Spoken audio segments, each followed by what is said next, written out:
Mabahambe call remains. PS Kenny Kunene says mass deportation is still their top priority.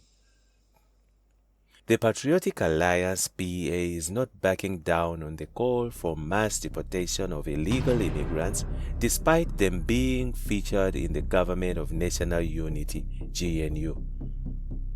The PA's Deputy President Kenny Kunene told the media on Thursday in Johannesburg that the deportation was their top priority. The PA is not doing anything out of the ordinary. Our call for mass deportation is born out of the provisions of the Constitution, so we want it to be implemented.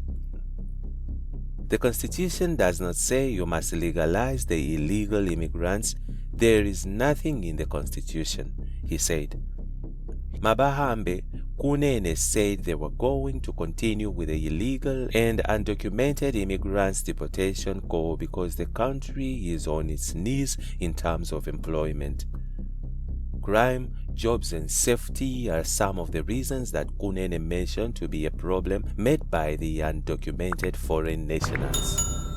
Any other leader that is opposed to our view wants to deprive South Africans of jobs. They want to keep them out of the country's economy. They want to keep them from participating in the local economy, he said. He claimed that township businesses, including spaza shops, have been taken over by the illegal foreign nationals. Our townships businesses have been taken over by the Pakistans, Bangladeshis, Somalians, and Ethiopians. We have also heard that in Ekurhuleni, South Africans who opened tax shops were killed by these illegal thugs. A message was sent to local business owners that the spaza shop businesses belong to the foreign nationals.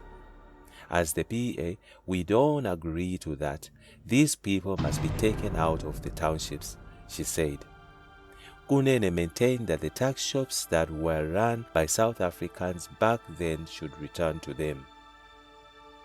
I agree with PA border policies. EFF bleeds as 2 MPs leave the Patriotic Alliance. Patriotic Sindane and veteran Kenny Kunene, former economic freedom fighter EFF MPs, have left the party to officially join the Patriotic Alliance PA. The PA's Deputy President Kenny Kunene announced the two as their members during a media briefing in Johannesburg on Thursday. Sindane and Kunene said they did not make it to the EFF's parliamentary list after being appointed to represent the party in the National Assembly. This follows the 2019 election. However, the two asserted that they disagreed with the EFF's open border policy, which permits travel between nations primarily within the continent. And because of this, the two decided that the PA, which fully supported the tight borders restrictions and the expulsion of illegal immigrants, was their most important choice. But during the briefing, the two claimed that they did not leave the EFF because of positions or not being featured on the lists, but because of its position on illegal immigration. According to Kunene, he joined the PA because he was in line with their clear immigration laws. I joined because the constitution of the organization talks about the land. We want people who are undocumented to return where they belong so that we can sort out our problems. We must also remember that Kenny Kunene is a former military veteran, so I'm at home here, he said. Sindane also shared the same sentiments with Kunene of the PA's border stance. This also resulted in several EFF leaders like Josie Butane and Magasela Msope leaving the party to join other parties. In the meantime, SA is in talks with the Irish government over the new visa rule as it kicks in on Wednesday. Minister of International Relations Ronald Lamola and Home Affairs Minister Leon Schreiber are locked in talks with the Irish government over that country's new visa requirements. In a statement on Monday, Irish Justice Minister Helen McEntee announced that visa-free entry into their country for nationals traveling from South Africa and Botswana would come to an end. According to McEntee, the sudden decision was fueled by an increase of asylum seekers from the two countries. In recent years, a significant number of international protection asylum applications have been received from nationals of Botswana and South Africa. Both countries are designated as safe countries of origin for international protection purposes and are the only countries on that list which are not currently visa required, the statement reads. She said that the Dublin Visa Office will establish a dedicated South Africa desk to process applications from South African nationals.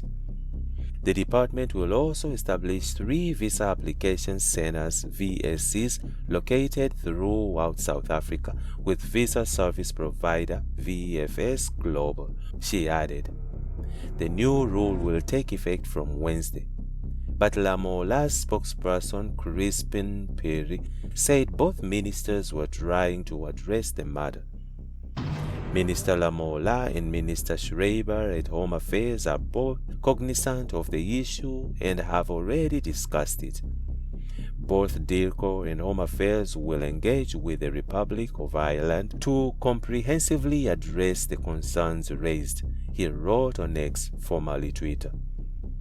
A single entry visa will cost 1,200 while multi-entry visas will cost about 2,000 rand.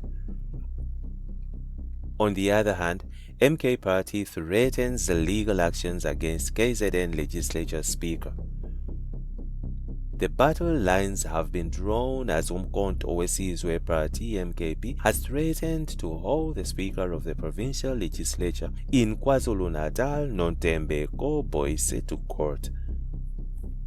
This threat comes on the back of a provincial legislature sitting on Thursday to elect new chairpersons of portfolio committees.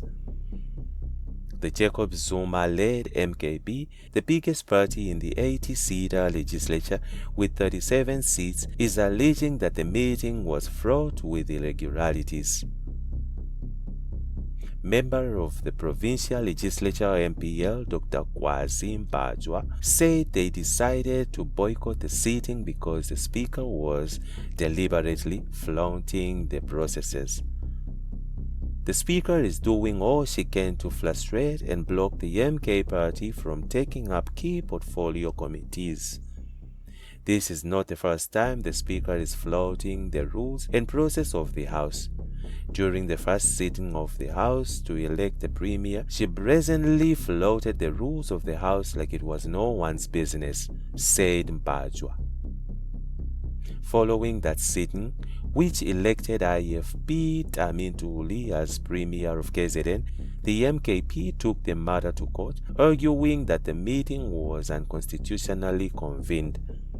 The MKP said it was still weighing up if it should file another legal bid following Tuesday's meeting. We're still obviously weighing up our options. Look, we can't allow the Speaker Boyce to disregard the law to advance her party's ANC's agenda of dealing with the MK party. We added, we boycotted the meeting because we don't want to be part of something where rules are broken in broad daylight.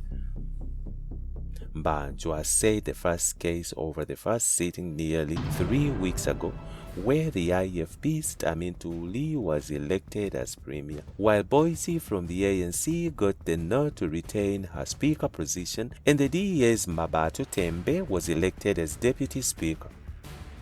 Another MKP vocal member, Mervyn Dirks, a former ANC Member of Parliament MP, was scathing, accusing the Speaker of bending over backwards to please members of her party, the ANC. We will fight with her until she respects the due processes of the legislature. We are all members of the House. What we witnessed was the grandest flouting of processes by Boyce. He added, Speaker Nontembeko Boyce breached the constitution by not establishing the committees within the stipulated 7 days after the first sitting of the House. Dogs alleged that Boyce changed the rules and breached the constitution to ensure that the MK party was robbed of its majority in the House. During the sitting, the ANC took 7 of the 10 positions and secured the chair of the chair's positions, which went to Dr. Ntutuko Masaba, former MEC for Sports, Arts and Culture and current treasurer of the ANC in KZN. The ANC partners in the Provincial Government of Unity GNU, the DA, and the IFP also begged 7 positions, while the DA scooped 3. The PGU, which has the IFP, ANC, DA and NFP, is governing KZN after banding together and reaching 41 seats against the MKP, 37 and the EFF's 2 seats. Boyce refuted claims that she breached the rules.